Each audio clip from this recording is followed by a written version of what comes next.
Hello, everybody. This is Reverend Karen coming to you from the back 40 of the Woogie Ranch in northwestern Nevada. And I've got another Fearlessly Feral podcast episode for you today.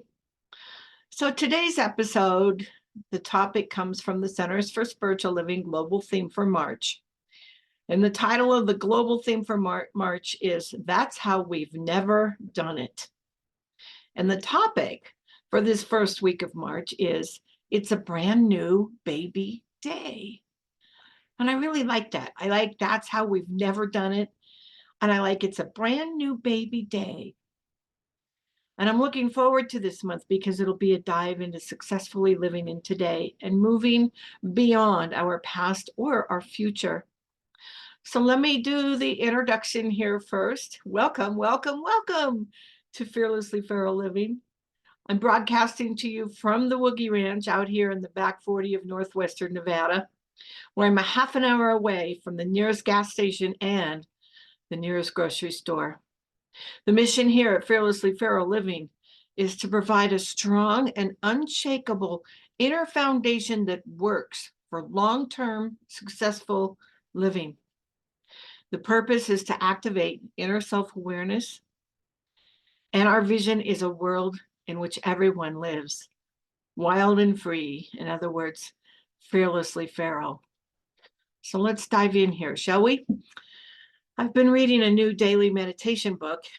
This meditation book's a little different. It's not organized by dates, but by topic. And just this morning, well, actually, it was the other morning by the time I'm recording this, I did a search on creativity. And I found a reading that so perfectly applied to the topic for this episode that I wanted to read it to you in its entirety. It begins with this quote by Ernest Holmes. He says, I know I am now at the threshold of all good, wisdom, and truth. All the good I can embody is now mine. I have only to open the portals of my soul and accept that which is ready to express through me. And that's from the Science of Mind textbook, page 293. The rest of the reading goes like this. Opening day at the Milwaukee Brewers baseball stadium brings back memories.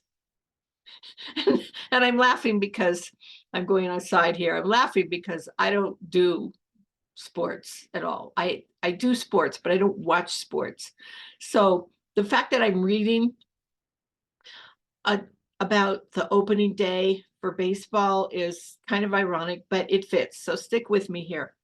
Opening day at Milwaukee Brewers baseball stadium brings back memories. I believe opening day excitement to be true for any sport and any sport arena, and also for life itself.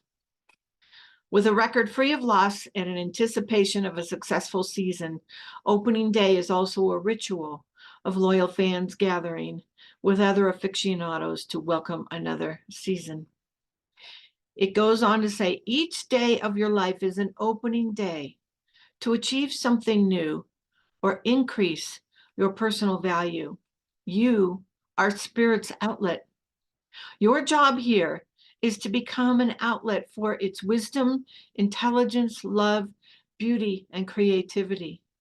Life is flowing through you as pure spirit because you are God's stuff. Your word has power to manifest itself in concrete form. Now is the time to open to what you want and create your vision. Listen to that still small voice that is tugging for your attention. You will duplicate what you understand. No time to be vague. You must be definite in your desires to be able to achieve your goals. Take a few minutes in silence to allow the infinite to speak to you. Add visioning to your daily schedule to prepare your opening.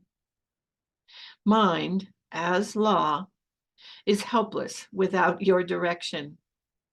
All the good you can embody is yours now.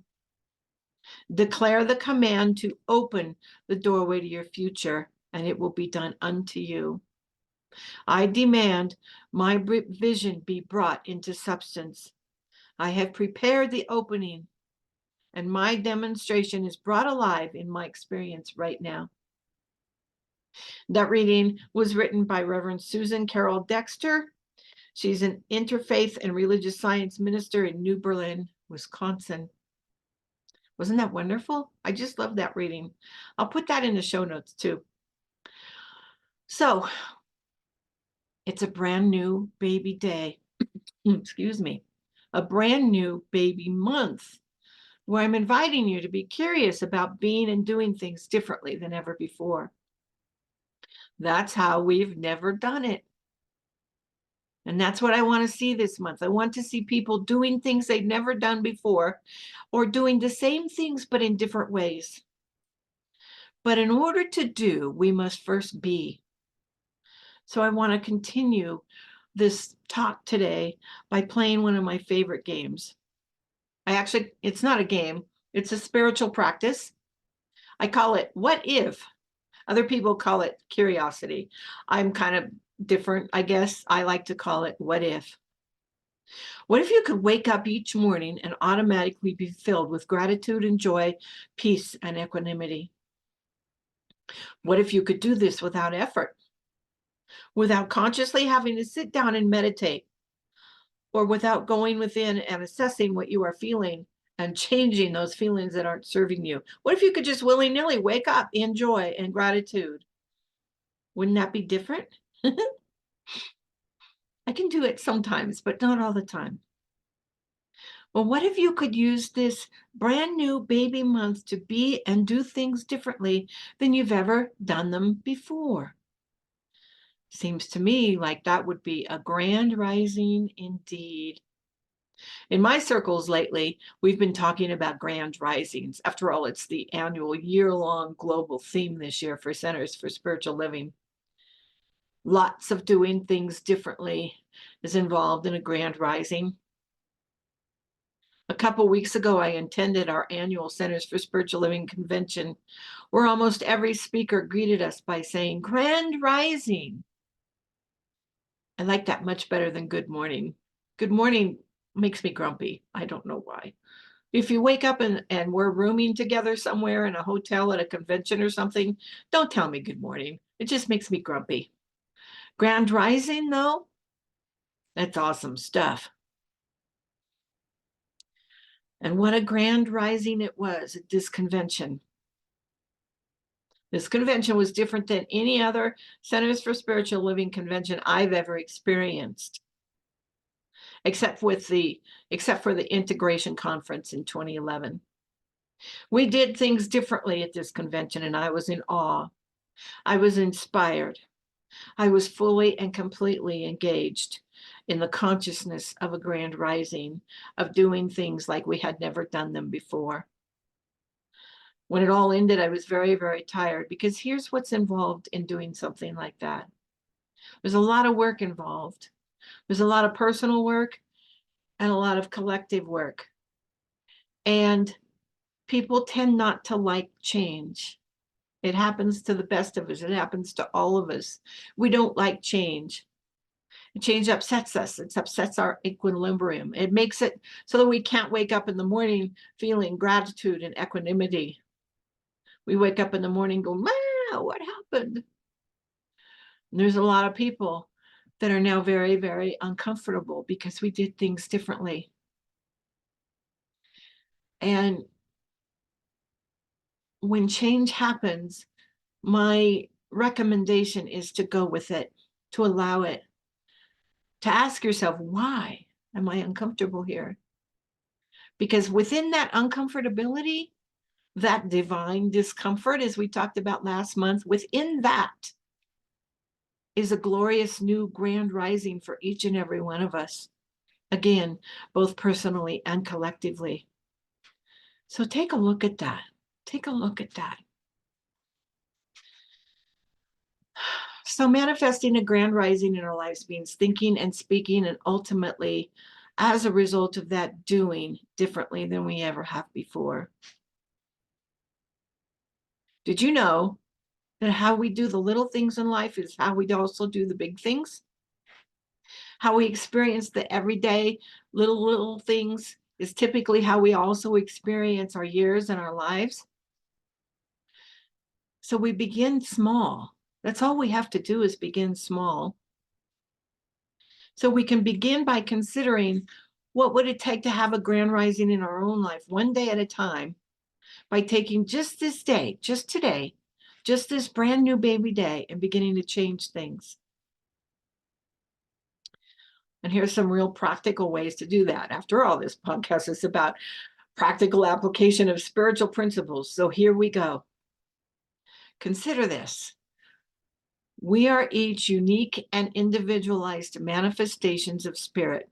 You are a unique and individualized manifestation of spirit. We are physical, walking, breathing, talking godlings.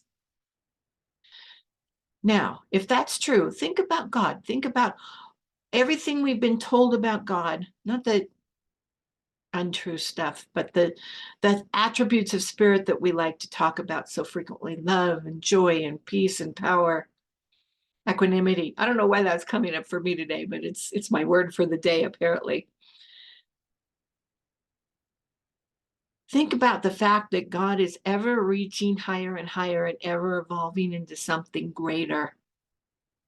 And that by its very nature, because it created us so that it could experience the physical, because we are connected with it, we are also invited, called, nudged, pushed to reach ever higher and higher in our own lives. How do we do that? By changing. We do that by changing.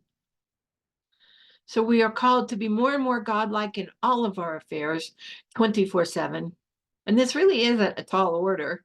After all, we're a part of God and it is a part of us. It comes naturally if we let it. We can ask ourselves, what if I really and truly believed that I was a part of God and it was a part of me? If that is true, then I could also ask myself, what would God do in this situation? And then I could do that.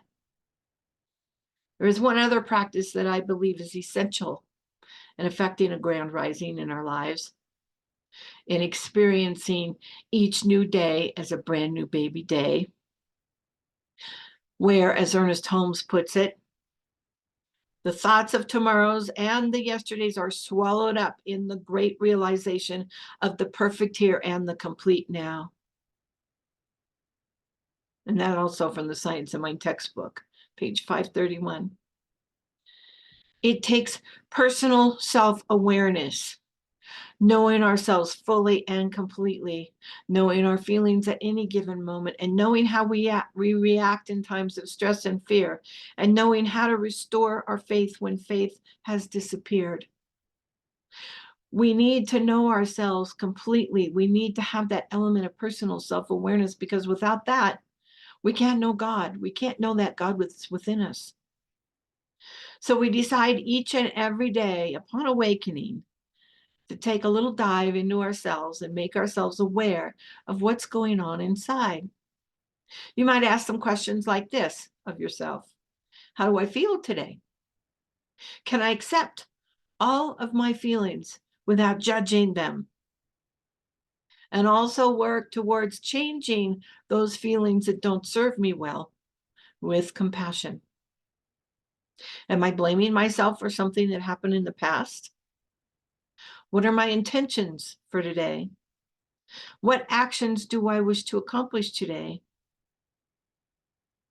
And have I been practicing good self-care in establishing my to-do list for today? In other words, you don't have so much stuff on your list that no earthly human being could ever do all the things on that list. You are not Superwoman or Superman. You are a human being, a divine manifestation of spirit, yes, but still human. Practice some good self-care in making those lists. How do I show up today in my relationships with other people?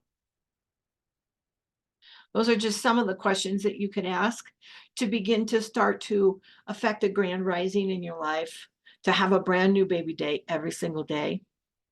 And if you're new to this self-awareness thing, you might be thinking, I don't have time for this. There's absolutely no way I have time to sit down and write out all that stuff and ask myself all those questions I just don't have time for this. I get it. I understand. Here's the deal with that. First of all, this practice, I believe, in my humble opinion, which may or may not be humble, I believe this practice is essential. This practice forms the foundation for all the other practices that we do. I believe it to be essential. But here's the kicker. Once we have this practice under our belt, we don't have to write it out. We don't even have to do it at a specific time every single day. In fact, we don't even have to do it at all because it becomes a part of our being. I've been doing a personal self-awareness practice for almost 40 years. And I can tell you that as I go through my day, it's running like a background app. I'm always checking in. I'm always knowing at any given point in time what I'm feeling and thinking. Are there times when I lose touch with that? Yeah. Are there times when I go into automatic physical reflex mode? Yeah. But eventually, sooner usually rather than later, I come back to knowing what I'm feeling and thinking. So just try it. And I want to break down this process a little bit to try and illustrate how manageable this process can be. There's a beginning practice that I recommend to all the people I work with, because believe me, I do a lot of workshops and retreats. And when I go to them, one of the first things I ask in the beginning is, how are you feeling right now? You would not believe how many people do not know how to tell me what they are feeling. And so I begin with this. I say, let's go to Google and do a search on feelings list. Lists will come up, trust me. Lots of lists on Google. They even have them with faces nowadays and emojis. It's kind of cute. Remember that a feeling is not a thought. There's a difference between a feeling and a thought. A feeling is a state of consciousness or an emotional frame of mind. A thought, it's just an opinion. And you know what people have to say about opinions. Everybody's got one. If I asked you right here and right now what you were feeling, would you be able to tell me? If we were out together and got ourselves into a difficult situation and I asked you what you were feeling, would you be able to tell me? And again, lots of you wouldn't, and that's okay. But I am inviting you to begin to consider what you're feeling at any given moment, to know this. You know, there's a statement that goes around, it's pretty popular right now. To thine own self be true. Well, there's a reason for that, guys. It's pervasive. We're told to know ourselves. We're told to express our truth. Well, how can we express our truth if we don't really know ourselves? Knowing ourselves has been a value for many, many, many thousands of years. If we go back to the roots, before religion came along, when we knew better, we knew that God was a part of us, and we knew that in order to know God, we had to know ourselves. So this is the beginning of this practice. We begin to identify our feelings. We go to Google, we do that search, we find a feelings list that resonates with us. Here's some examples of some feelings.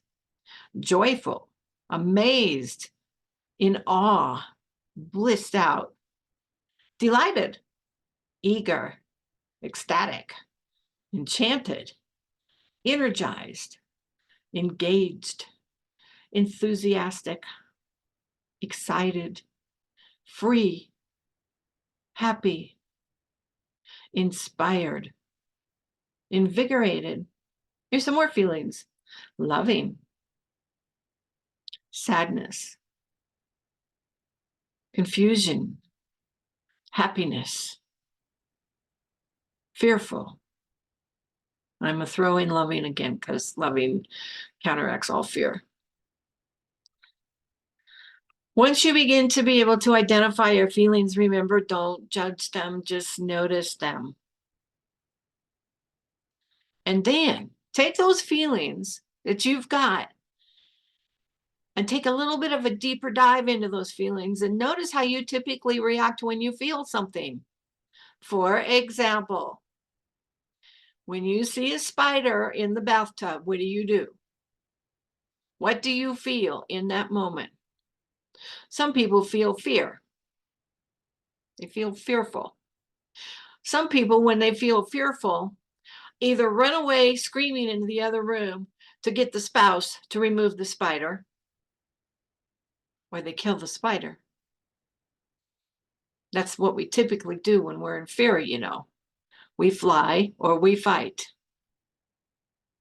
It is good to know how you react with any given set of feelings. It's good to know how you react when you're in fear. It's good to know how to react when you are in love. It's good to know how you react when you're in joy. It's good to know how you react when you're sad, when you're grieving. So it's good to know when we're feeling these things. It's good to know what we do when we're feeling confused. For me, I do a treatment for clarity, an affirmative prayer for clarity. I ask my prayer partners, pray for clarity for me, please. And they do, and it comes. Here's what I know about feelings. We need to allow them, but not necessarily act on them. But we need to know how we typically instinctively react. We need to acknowledge them without judgment and be able to discern which ones serve us in accomplishing our mission and living true to our values and our vision for our life. We need to know how to release the ones that are not serving us and replace them with feelings that serve us better. And we need to know how to use affirmative prayer to do that. And with affirmative prayer, we're right back to the God stuff, guys. We're right back to knowing that we are unique and individualized manifestations of spirit. We are right back to knowing the essential truth of who and what we are.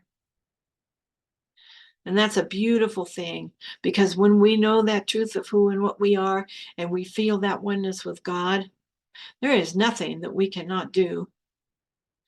We can then move out into the world and affect a grand rising, not only in our own lives, but in the lives of others. We have power when we know our oneness with God, guys. We have power. We can use affirmative prayer to wake up each day from this point forward, knowing that on this brand new baby day, we can do things like we've never done them before. We can wake up liberated and joyful and enthusiastic. And on those days when we don't, we can use our connection with God and our affirmative prayer and our assessment of our feelings and our compassion to know what's going on and change those feelings. Because those feelings, guys, are not the boss of us. We are the boss of them. We meaning me and God, us as one. So I close with this quote by Ernest Holmes. He says, I rise to meet the new day, filled with confidence and strength. I rise and go forth into the dawn, inspired and refreshed by the living spirit within me. And so I thank you for listening and for your support. And I am knowing fearlessly feral living for me and for you. Fearlessly Feral Living is a focused ministry of Centers for Spiritual Living. So we are indeed a 501c3 nonprofit. Your support is much appreciated and allows me to continue to publish these podcasts and do the website and all the stuff that costs some money and allows me to get all this stuff paid for. It is much appreciated, your support, and it is tax deductible. And you can send that support in a number of ways. If you listen to the podcast through Buzzsprout, when you go to listen to it, there's a little link there, a little button that says support the podcast, and you can sign up. And I have lots of folks that are sending me $5 a month, and that's a beautiful thing. And I am ever so grateful for that. And I thank you.